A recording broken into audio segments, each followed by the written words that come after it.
이사야 70장 함께 찬양하시겠습니다.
함께 기도하겠습니다. 하나님 아버지 감사드립니다. 오늘도 우리에게 선물로 주신 하루를 살아내게 하시고 그 첫 시작을 하나님의 말씀으로 깨우게 하시니 감사드립니다. 하나님, 우리의 삶으로 기록되는 한날 한날 가운데 은혜를 부으셔서 하나님의 말씀으로 우리의 일상을 채우시고 하나님의 뜻 가운데 우리 자신을 온전케 하옵소서. 죄의 짐에 억눌린 우리의 마음을 일으켜 세우시고 우리 삶의 소망을 하늘에 두게 하옵소서. 또한 세상이 주는 일시적인 위안들에서 우리를 건지셔서 옮기시고 하나님께서 주시는 참된 위안과 평안을 맛보게 하옵소서. 하나님, 그럼에도 불구하고 우리는 두 발을 땅에 딛고 살아가는 존재입니다.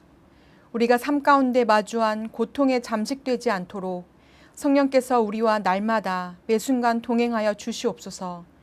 우리가 가진 육신의 연약함, 재정적 어려움, 관계에서 오는 불신과 아픔, 신앙적 곤고함을 하나님 앞에 들고 나아옵니다. 우리를 살피시고 도우시는 하나님의 세밀한 사랑을 느끼게 하옵소서. 특별히 수요일제일교회 온 가정이 믿음으로 온전케 되는 축복을 허락하여 주시옵소서.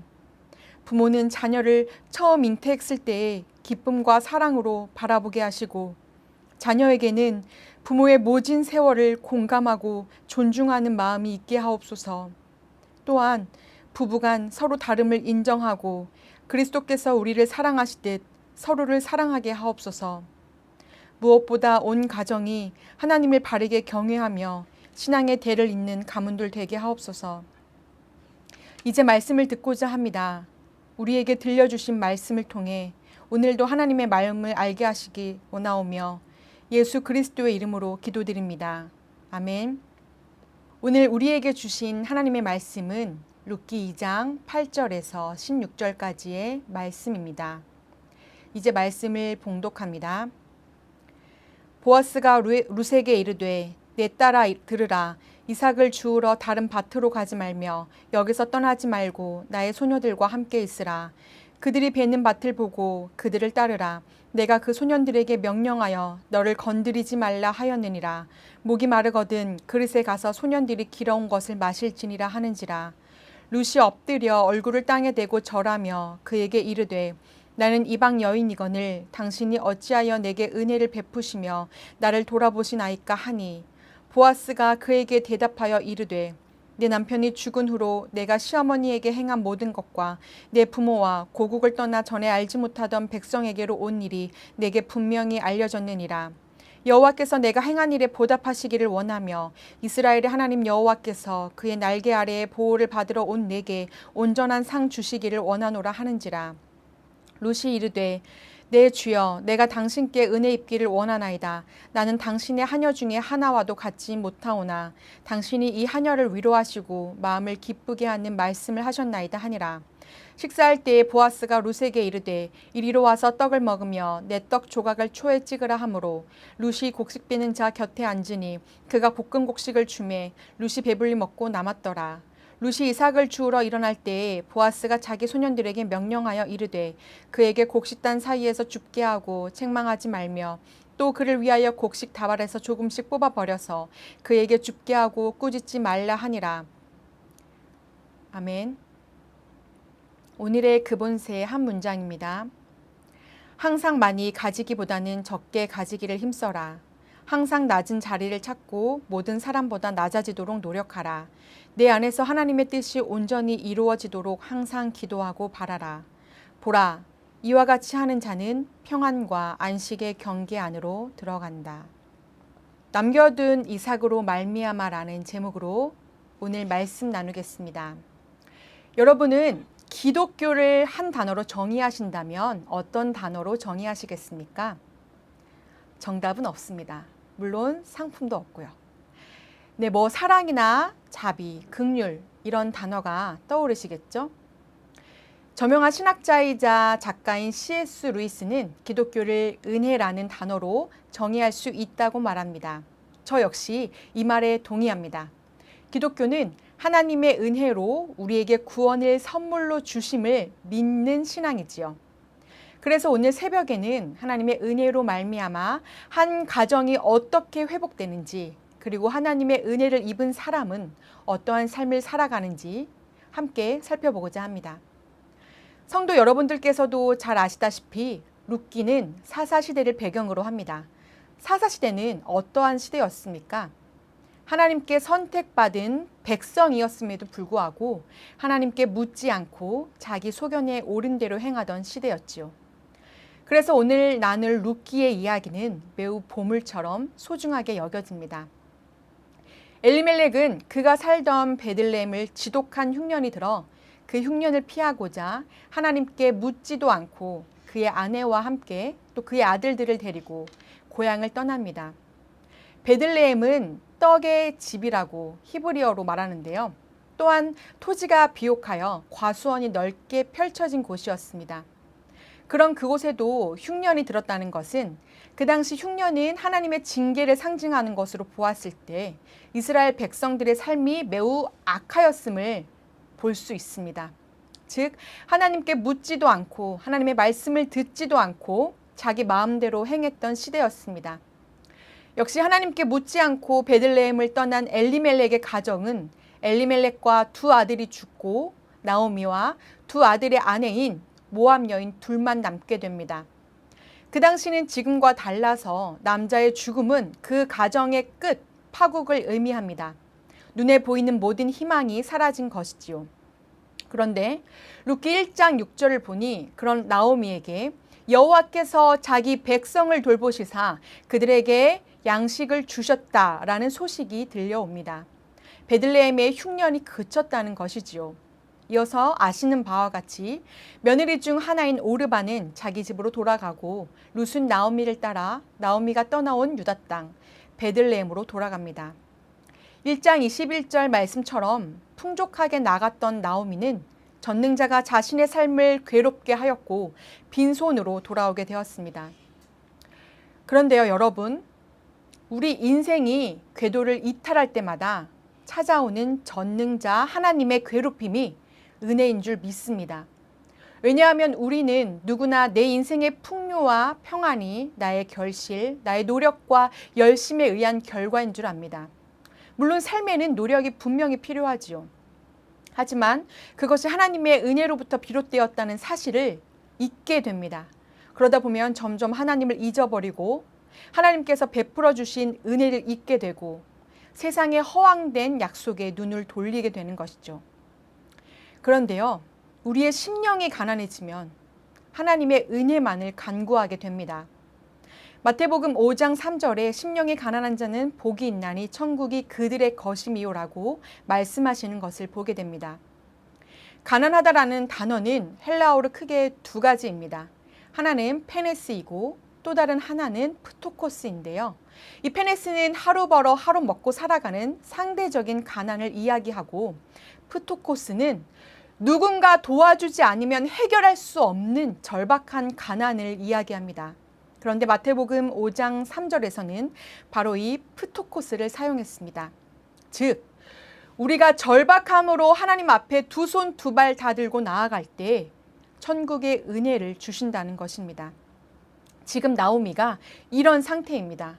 두 손 두 발 다 들고 절박한 심정으로 하나님의 은혜를 구하는 상황입니다. 그런데 마침 나오미와 룻이 베들레헴에 돌아왔던 시기가 보리를 추수하던 시기입니다. 룻은 2장 3절의 말씀처럼 우연히 엘리멜렉의 친족 보아스의 밭에 이르렀고, 마침 보아스가 그 밭에 이르러 이삭을 줍는 룻을 봅니다. 여러분, 룻기의 상황을 그려보면 굉장히 목가적이지요. 그런데 구체적으로 이 상황에 몰입해 보면 룻은 매우 비참했을 것입니다. 보리를 베는 일꾼들에게 룻이 얼마나 귀찮고 걸리적거리는 존재였을까요? 일꾼들 역시 밭의 주인을 위해서 노동을 하는데 정당한 수고 없이 이윤을 얻는 룻이 눈에 가시였을 것입니다. 저희 집도 어렸을 적에 농사를 지었습니다. 배추 농사, 벼 농사, 고추 농사, 감자, 수박 안 키운 것이 없을 정도로 다양한 것을 농사했습니다. 그런데 농번기에 밭에 나가서 고서리 같은 손으로 농작물을 만지작거리고 있으면 품꾼들이 한 번씩 툭 치고는 저리 가라고 하는 것이죠. 아무래도 빨리 일을 마쳐야 하는데 누군가 그 길목에 있으면 아무리 눈치껏 요리저리 피해도 걸림돌이 되게 마련입니다. 그런데 그것을 본 보아스의 선택에 집중해야 합니다. 일꾼들을 축복하며 나타난 보아스는 룻에게 이렇게 말합니다. 이삭을 주우러 밭으로 가지 말라. 목이 마르거든 소년들이 길러온 것을 마시고 식사할 때에 와서 떡을 먹으라는 것이지요. 그리고 일꾼들에게도 말합니다. 곡식단 사이에서 줍게 하고 책망하지 말고 오히려 그를 위해 곡식 다발에서 조금씩 뽑아버려서 그에게 줍게 하고 꾸짖지 말라는 것입니다. 보아스는 룻을 위하여 호의와 배려를 베풉니다. 보아스는 하나님의 은혜를 입은 자였고 그 은혜를 나누는 사람이었습니다. 왜냐하면 누군가를 위해 이삭을 남겨놓는 것은 보아스의 뜻이 아니라 오래전에 세우신 하나님의 뜻이었기 때문입니다. 하나님이 이 땅에 세우신 귀한 법칙이었습니다. 레위기 19장 9절에서 10절을 보면 너희가 너희의 땅에서 곡식을 거둘 때에 너는 밤 모퉁이까지 다 거두지 말고 내 떨어진 이삭도 줍지 말며 내 포도원의 열매를 다 따지 말며 내 포도원에 떨어진 열매도 줍지 말고 가난한 사람과 거류민을 위하여 버려두라. 나는 너희의 하나님 여호와이니라고 분명히 기록되어 있습니다. 보아스는 오늘의 그본세 한 문장처럼 하나님의 은혜를 알아 하나님의 뜻이 온전히 이루어지도록 노력하는 사람이었습니다. 뿐만 아니라 많이 가지기 위해 애쓰기보다는 적게 가지기를 힘썼습니다. 더 많이 소유하기 위해 자신의 것을 움켜쥐고 주변 사람들을 쥐어짜고 사람을 물질을 위한 도구로 희생시키는 사람이 아니었습니다. 농사를 지어본 분들은 아실 겁니다. 이삭 한 줄기, 열매 한 톨이 얼마나 귀하고 아까운지요. 그런데 그는 기꺼이 가난한 자와 거류민을 위해 자신의 소유를 내어주고 추수한 열매를 넉넉히 나눕니다. 받은 은혜를 실천하기만 하는 신용을 하는 것이 아니라 그 은혜를 삶으로 새기는 모습을 보여줍니다. 사랑하는 성도 여러분, 우리는 때로는 보아스와 같은 상황에 처할 수 있고 룻과 같은 상황에도 처할 수 있습니다. 나오미의 인생을 보면 알 수 있지요. 중요한 것은 하나님께 받은 은혜를 기억하고 그 은혜를 함께 나누는 삶에 동참해야 한다는 것입니다. 내 삶에서 하나님의 뜻이 온전히 이루어지도록 기도하고 바라며 이삭을 남겨두는 삶을 살아가시길 축원합니다. 하나님은 이삭을 남겨두는 하나님의 뜻을 실천한 보아스에게 그리고 시어머니의 신앙과 그 삶의 궤적을 쫓아온 룻을 통해 인류에게 가장 큰 선물을 주십니다. 이제 그 내용을 살펴보고자 합니다. 나오미는 룻이 보아스로부터 받아온 식량을 먹는 현실에 그치는 것이 않고 원대한 꿈을 꿉니다. 3장 1절에 너를 위하여 안식할 곳과 너를 복되게 하여야 할 곳을 찾으라는 것이지요. 바로 여기에 하나님께서 수많은 생명을 살리기 위해 세우신 또 다른 법칙을 발견합니다. 그것은 히브리어로 고엘, 즉 기업 물을 자에 관한 것입니다. 고엘의 뜻은 친족의 역할을 하다라는 뜻입니다. 즉 누군가를 대신해서 값을 지불해 주는 사람을 말하는데요. 기업 물을 자는 그 역할을 크게 세 가지로 요약할 수 있습니다. 첫 번째는 친족 중에서 가난해서 유산을 판매하면 가장 가까운 사람이 그 땅을 사서 원래 주인에게 돌려주는 것입니다. 두 번째는 친족 중 종으로 팔려가는 사람이 있으면 그의 몸값을 지불해주고 그에게 자유를 주는 것이죠. 그리고 마지막은 계대 결혼인데요. 이것은 한 남자가 아내를 둔 채 죽으면 가까운 친족 중 한 사람이 그를 아내로 맞아 그의 신분과 가정을 회복시켜 주는 것을 말합니다. 나오미는 바로 이 세 번째 내용을 룻을 통해 성취하고자 합니다. 룻기 2장의 3절과 4절에 나오는 단어 우연히 마침은 축복된 만남을 성사시킵니다. 그런데 여러분, 룻이 이삭 줍기를 시작한 곳이 정말 우연히 자신이 기업 물을 자의 땅이었을까요? 하필이면 그때 때마침 보아스가 룻을 발견한 것일까요? 아닙니다. 하나님의 은혜를 갈구하는 나오미와 룻의 가난한 마음, 그리고 사회적 약자를 위해 받은 은혜를 베푸는 보아스의 믿음이 만난 것입니다. 어느 날 룻은 나오미의 말을 따라 보아스가 타작마당에 눕기를 기다렸다가 보아스의 발치 이불을 들고 거기에 눕습니다. 그리고는 보아스에게 용기 있게 말합니다. 당신의 여종 룻이 오니 당신의 옷자락을 펴 당신의 여종을 덮으소서. 이는 당신이 기업을 물을 자가 됨이니이다. 여기에서 보아스가 룻을 선대한 일이 하나님의 뜻에 집중한 것임이 드러납니다. 왜냐하면 보아스는 자기보다 먼저 룻과 나오미에게 가까운 유력한 친족이 있는지 살펴보고 그에게 하나님의 뜻을 따를 기회를 우선적으로 주고자 했습니다. 그런데 그 친족은 자기에게 손해가 날까 하여 포기합니다. 그 친족은 율법에 의하면 자신이 기업 물을 자의 역할을 감당해야 하지만 마음이 내키지 않았던 것이지요. 결국 하나님의 뜻을 온전히 완성시키는 것은 사랑이요 긍휼입니다. 이런 마음이 보아스에게 있었던 것입니다.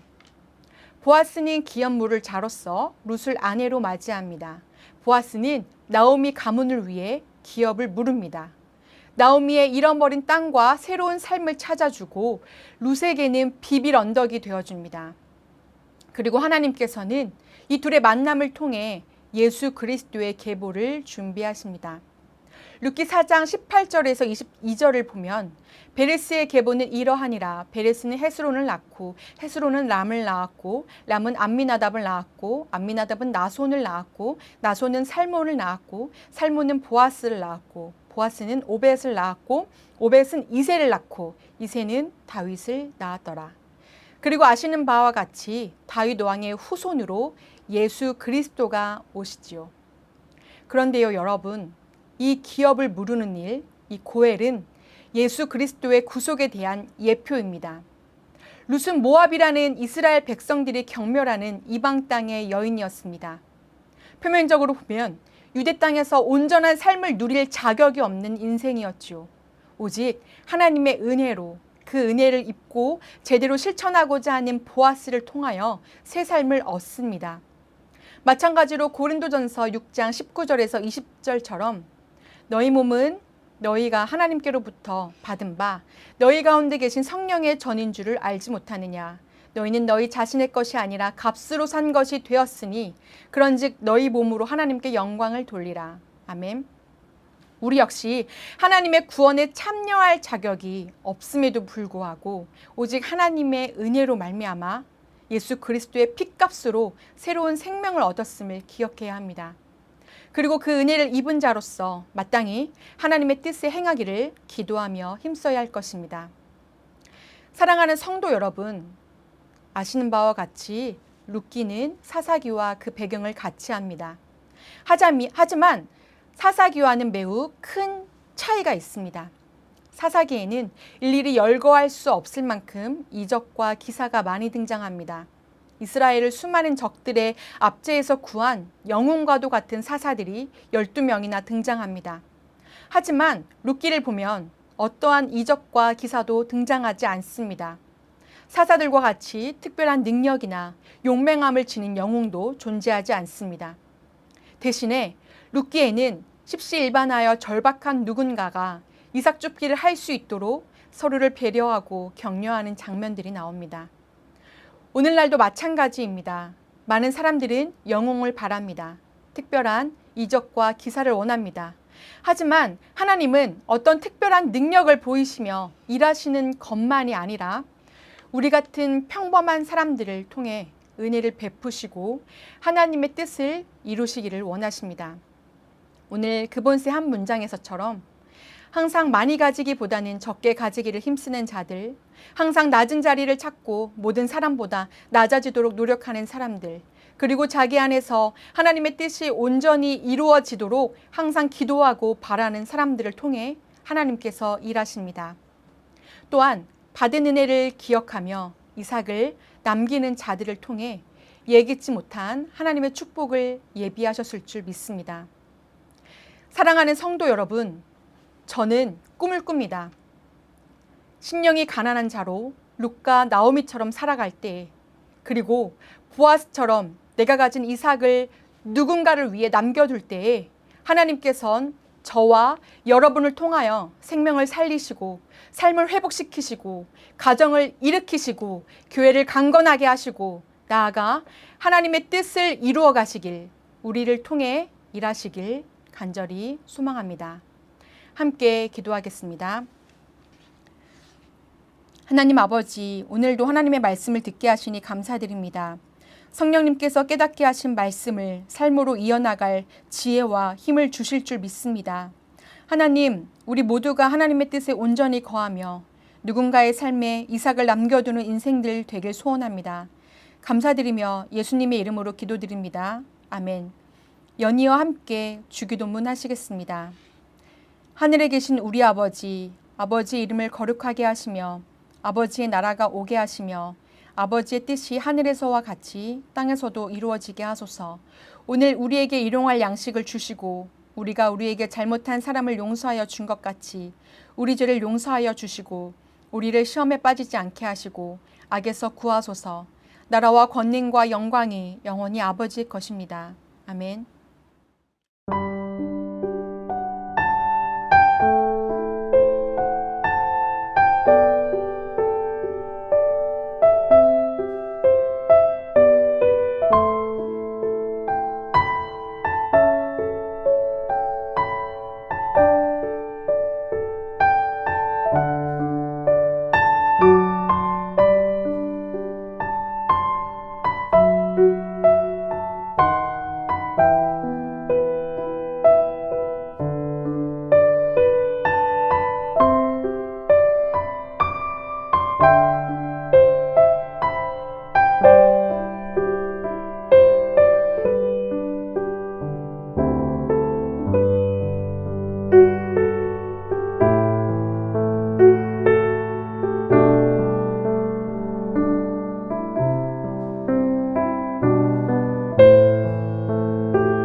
네.